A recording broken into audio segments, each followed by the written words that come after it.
The new combination of Tom Brady and Bruce Arians, what will be the big difference for Brady as he goes from what he has been doing all these years to this new offense?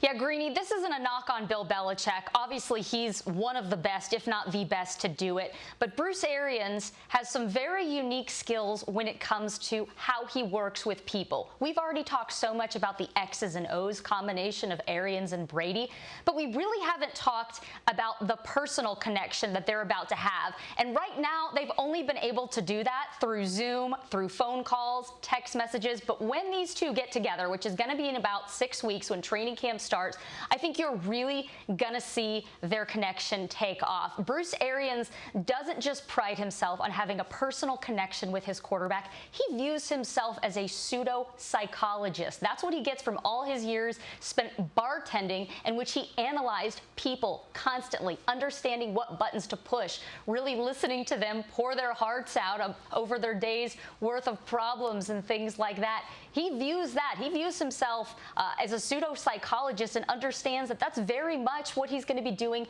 with his quarterback. He'll tell you he wants to be tethered with his quarterback at not just the hip, but at the heart, too. I loved the story, by the way, for those of you who have not had a chance to read it. And there is no better training for understanding people's psychology than by tending bar. So I like the idea of it very much. Now, meanwhile, Arians is famous for his no risk it, no biscuit approach. Do you expect that to be the offensive philosophy with a 43-year-old quarterback? I do, and so many people have said we don't think that he has got the arm strength that he used to have, but I talked to Tim Couch about this, and he was a guy who Arians coached when they were with the Browns. Couch said that Arians was able to get his best football out of him, and he said, you know, in college and early on in my career, I wasn't throwing the deep ball, but Arians didn't let that stop him from calling some of those home run plays, those deep pass plays, because he believes in taking those shots. Even if it's 3rd and 2, he says if your quarterback gets that one-on-one matchup on the outside, you better take that chance. His philosophy is, you know, never waste an opportunity to crush the spirit of an opposing defense. For a quarterback like Tom Brady that has done so much throughout his career, to have that kind of attitude and really have no training wheels, no limitations on you, that's very, very invigorating. I'd also say this, and I talked to Tim Couch about it, I talked to Teddy Bruschi about it.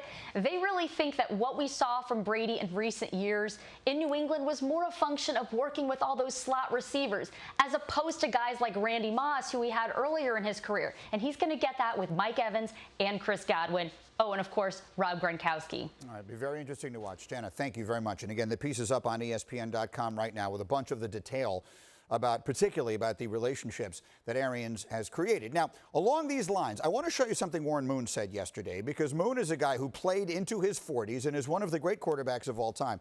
And he was on with Colin yesterday, and he was talking about Brees and Brady at their age.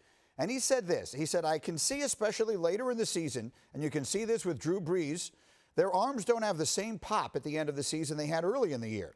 That has to do with their age, and that's something I started to see in my career when I got older, that I didn't have that same pop in my arm.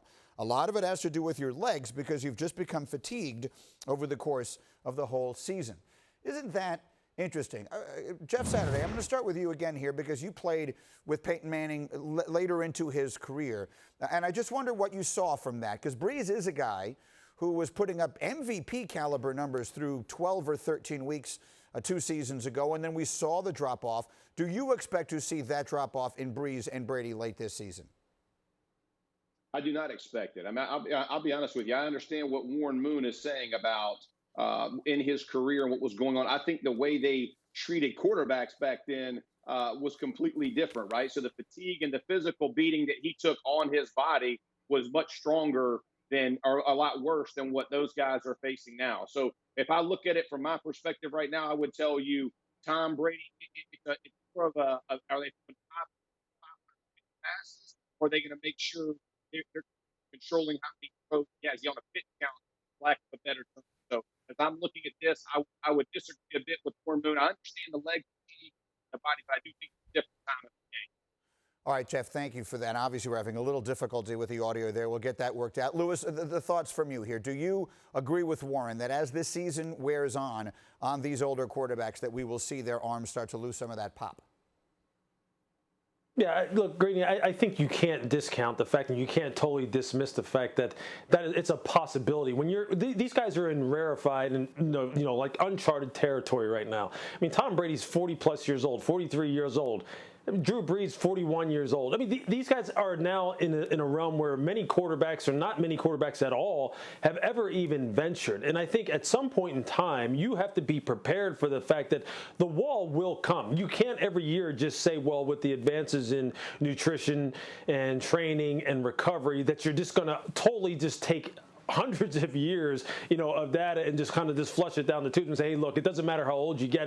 You will always still remain the same from a physical standpoint and what you're able to do on the football field. At some point, it's going to catch up to them. And I think you have to prepare yourself for that. And I think Warren does make a good point in the fact that a lot of it isn't just about what the arm does as far as fatigue during the season, but about what happens to your lower body. I've seen this happen to quarterbacks before. I remember when we had Mark Brunell when I was with the Washington Redskins in the front office, and you could see how over time he was someone that just seemed to fatigue from the lower body up, and someone who, and it just happened to him. He just wasn't the same type of player. And I played against Mark as a player when he was with the Jacksonville Jaguars, and there was nobody as athletic and had the combination of lower body athleticism and the arm that he had. He's one of those people that people don't give enough respect to as far as how good he was in his heyday. But it catches up to everyone. I think we would prefer that it doesn't catch up to Tom Brady and Drew Brees while we're sitting there watching them, and that they're people who kind of see the end coming and they get out before the actual end hits them in the face from a physical perspective.